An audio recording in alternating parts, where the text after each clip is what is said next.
So we need now to decrystallize that honey to be able to bottle it, because David bottles honey every single day, and this is how David does it. So talk us through it, David. What have you got here?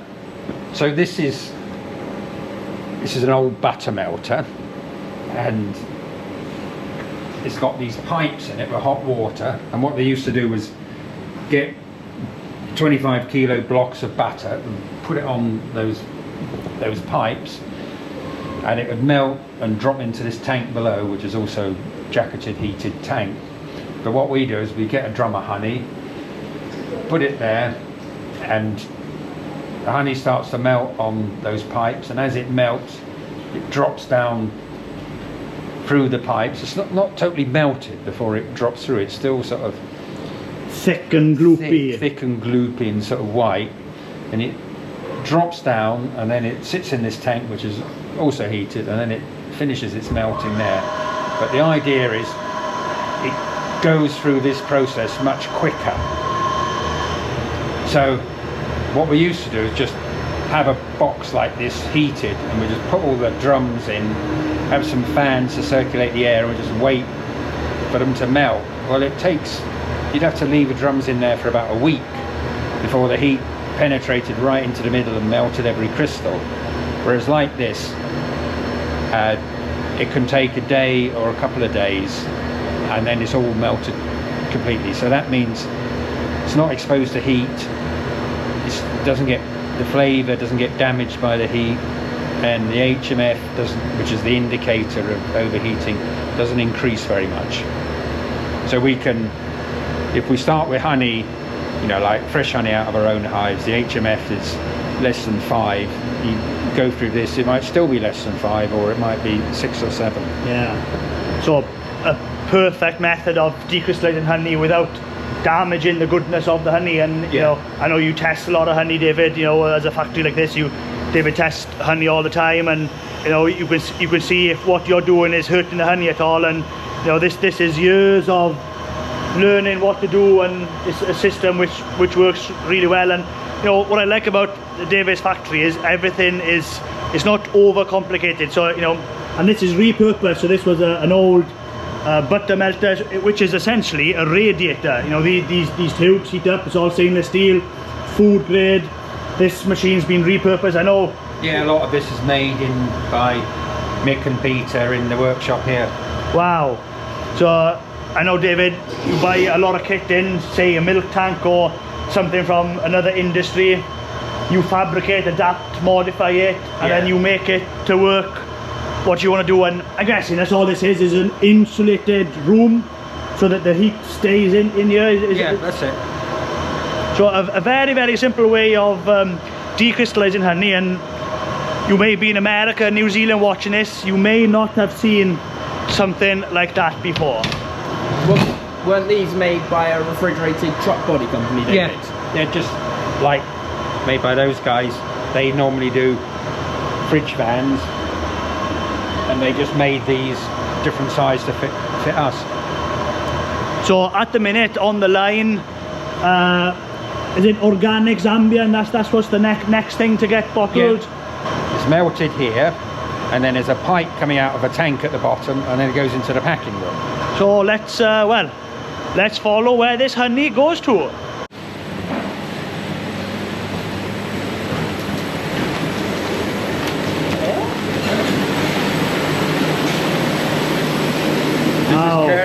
Look at this.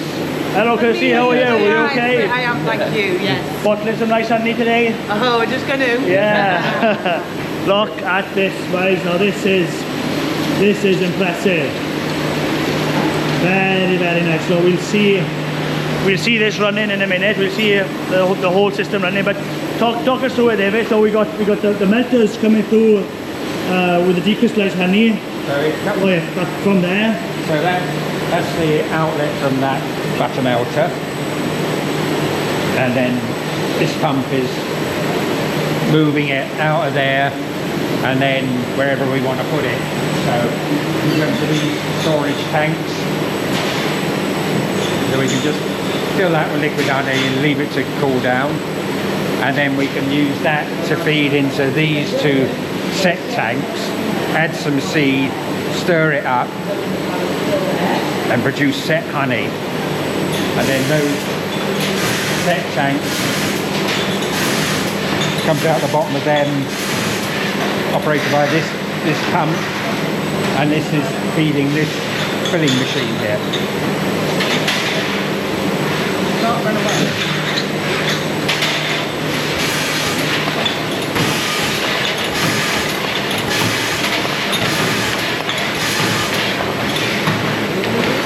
John, look how fast those jars get filled. A lot faster than how I make it. Now, these tanks, David, are these old milk tanks that you converted? Yeah, they're old dairy equipment. So some of this stuff, you know, is literally just buying it for scrap prices. Didn't cost very much. But then other things, you know, like this pump, the original pump was just a kind of scrap price, and then Peter has built all of this structure around it, trolley and controls and everything. Now, I suppose you're really lucky at that, David. You got Peter. He's obviously a fantastic engineer. He can weld stainless steel and everything. And you know, you've made this bottling room. You bought it out of almost scrap material, and you built a top of the range bottling facility for not much money what you spent back in the day. But yeah, for the work this does, I mean, this would cost hundreds of thousands if you were to buy this purpose-made kit now. It probably would, you know. To start off with, everything was kind of homemade or just old redundant equipment refurbished and got going again. But since then, you know, we have been able to afford to buy a new packing machine, a new labelling machine. You know, the important bits of kit, we're buying them new ones, purpose-made now. Well, let's go around here and see the line in operation.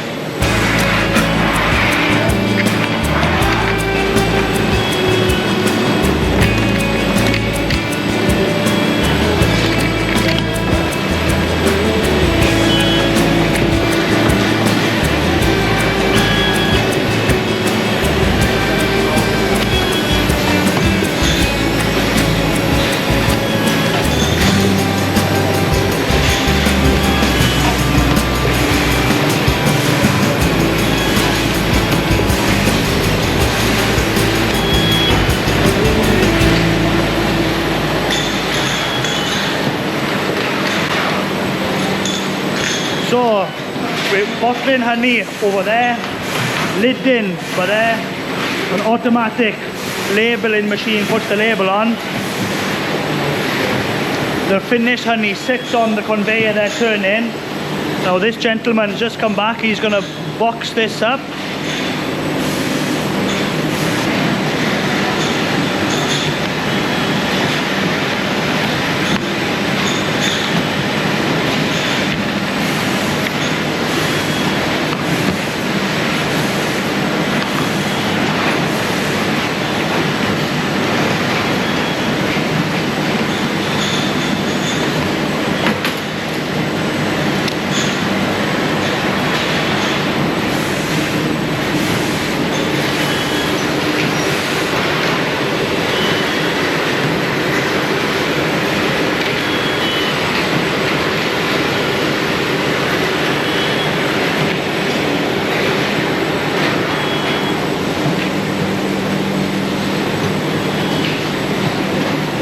Wow, I thought that was going to fall off the edge then.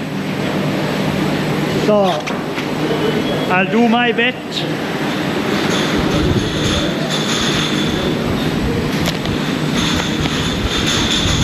Ready to be sold.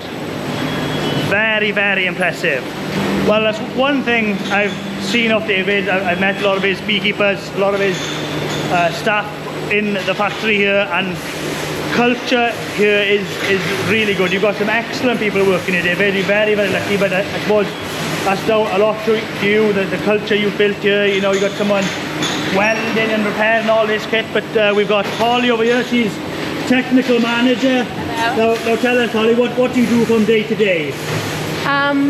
Well, main things is making sure that we can trace honey all the way through. So from when it arrives, making sure it's all labelled correctly, we test it, make sure it's the quality that we've agreed with our beekeepers, and then tracing it all the way through the process so that we know where every drum has ended up, and we can also take any jar and trace it all the way back to the beekeeper in the apiary.